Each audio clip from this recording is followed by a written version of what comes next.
We are 6 days from the election, and something is seriously messed up. This is the Mortgage Banking live stream.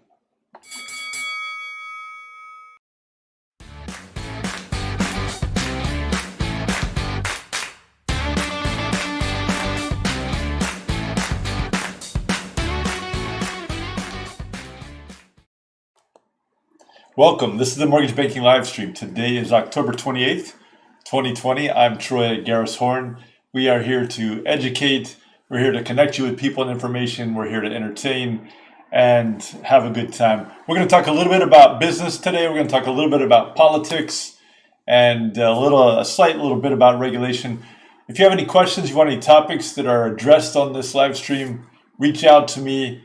My description in the YouTube channel contains my contact information, both the phone number, you can text me there, you can email me, and we'll get your information on and we'll get your questions answered. We'll get any topics that you want addressed right here on the Mortgage Banking live stream. And a couple shouts out. I was at the QuestSoft conference this week. Fantastic conference. A lot of focus on fair lending, where as it should be. QuestSoft is a platform out there that does a lot of work in the fair lending space, especially for mortgage companies, and a great team over there. Thanks to Leonard Ryan and Loretta Kirkwood, the whole team. Really, they're doing a fantastic job. Today's actually the last day of that conference, and it is still going strong. And I'll tell you some really good information there. Had a good conversation. I was on a panel with Loretta and Jeff Jaffe of Freddie Mac, and I am always impressed by that group. And I had some great panelists. I'm honored to be among that group. MBA's Reg Compliance Conference, November 9th and 10th. Won't want to miss that. Normally it's in DC, of course. It's going to be virtual, and they have a good lineup of speakers and good content there. It's something that, especially for compliance people, you never want to miss. This year is the same. You won't want to miss it. I would say perhaps it's even more important than ever. I would also say that it's less expensive than ever because you don't have the time that you have to spend traveling. You don't have the cost of hotels and airfare and so on. You definitely want to check that out. Similarly, Texas MBA's Mortgage Symposium and Reverse Mortgage Day, November 17th and 18th, also virtual. Very different from the MBA's Compliance Conference. Great content. They're going to have Dana Wade from FHA there, Ruth Rule, an attorney who's very active in Texas MBA, always very active, always a great person to hear what insight she has. Tracy Walder, the author of The Unexpected Spy, that promises to be quite insightful and interesting and entertaining, and something you will not want to miss. A couple shouts out to some friends of ours here on the Mortgage Banking live stream. Chris Tammon over at CoreLogic. Chris, thank you very much. Chris Willoughby, Chris at Cypress Mortgage Capital. Thank you, Chris. Great to see you here. Dustin Pfluger at CWDL. Dustin, always good to see you, and good talking to you the other day. Burton Embry, Burton, just one of the true gems in our industry. Thank you, Burton. We definitely appreciate your support and good words and interest. On the business side, there is some interesting things going around. So forbearances are down again. Now they're below 6%. That's good news, right? Because this is the 20th straight week that the numbers of loans in forbearance have gone down, but only for some categories now. I think we are starting to feel that we are getting towards the bottom. The numbers have been trending in quite a good fashion for a long time now, from the big spike in forbearance requests that occurred early on in this pandemic. But now we see that the numbers are increasing slightly for some categories, decreasing slightly for other categories. And I think what that means is that the numbers of loans that are coming out of forbearance in good fashion are decreasing. And does this mean we're finding a bottom? I don't know. We'll have to keep tuned. Hopefully, once we get past the election, only 6 days away. Once we get past the election, hopefully we find out pretty quickly who has won the election. Hopefully things start to settle down. The market can get back to its normal function, and we can proceed through that. I think that the market, and this is always the case, the market will persist, the market will survive, the market will do well no matter who wins the election, whether we're talking about the presidential level, the national level for the other people running, or even the states and local levels. Once we get through the election, things will start to settle down and the markets are strong and will find themselves. But definitely the forbearances are an area that we need to be thinking about and focused on. Mortgage apps, in the meantime, are up just a little under 2%. And that is a good sign too. I think there too we have some direction in the sense that they're up some weeks. The numbers of applications are up some weeks, down some weeks, and that shows the sign of a healthy market. Politics. There's 6 days to election, and the candidates are making a very strong push. There's talk about fraud. There's talk about lack of fraud. There's talk about no proof of fraud. There's talk about problems with mail-in ballots. There's talk about early voting, who benefits, whether more people show up, less people show up, all of this meddling by foreign governments, all this conversation is going on, and nobody really knows, truthfully.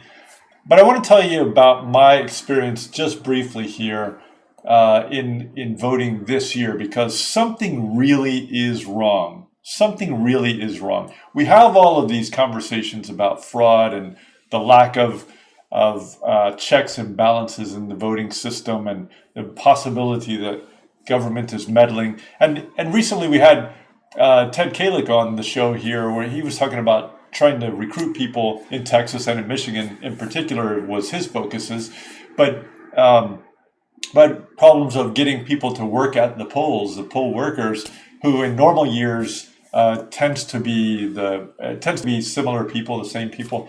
Always coming out, but in this pandemic year, having a harder time finding those people.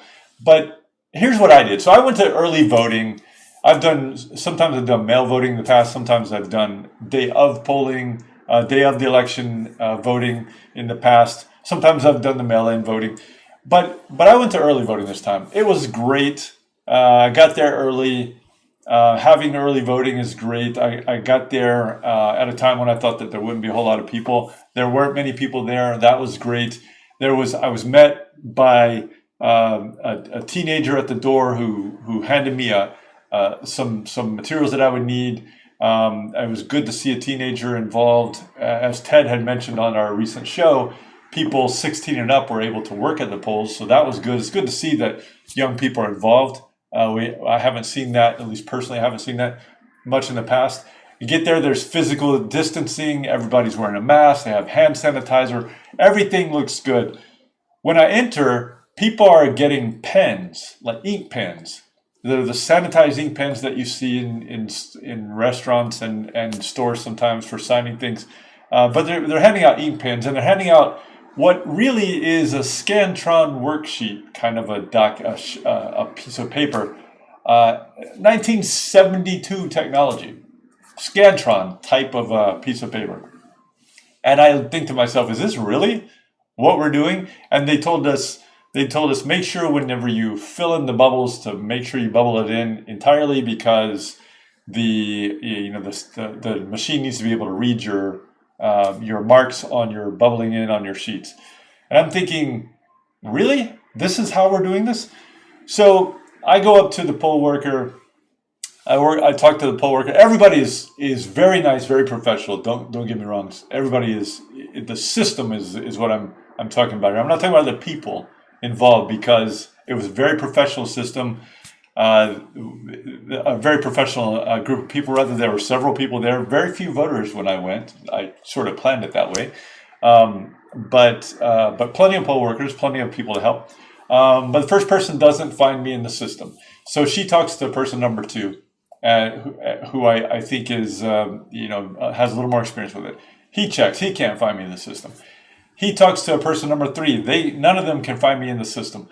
So They said, okay, well, we're gonna have to talk to the local poll judge and ask her directions. So they talked to her. Same thing. They can't find me in the system. So she takes me to another room, and it's all just kind of a small space.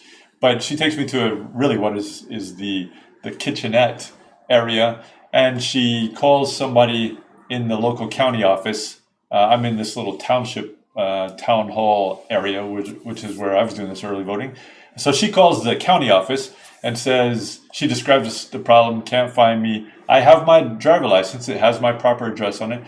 And so they go back and forth for a little while, and then she turns to me and she says, well, so you have two choices. Either you can vote here with a provisional ballot, or you can drive up to the county office, which is about 45 minutes away, and you can vote a limited ballot. And I said, no, I don't even know what that means. Can you speak English to me? Because I don't understand. Or can you speak layman's terms, because I don't really understand what that means. And she says, well, the provisional ballot means that you can vote for everything, but we don't know if they're going to accept the ballot. You write in your marks, we put it in an envelope, we'll put that envelope in another envelope, you'll sign everything, you'll swear that you are who you are, and I'm checking your driver license. And it goes off into whoever's hands who decides whether they're going to count it or not.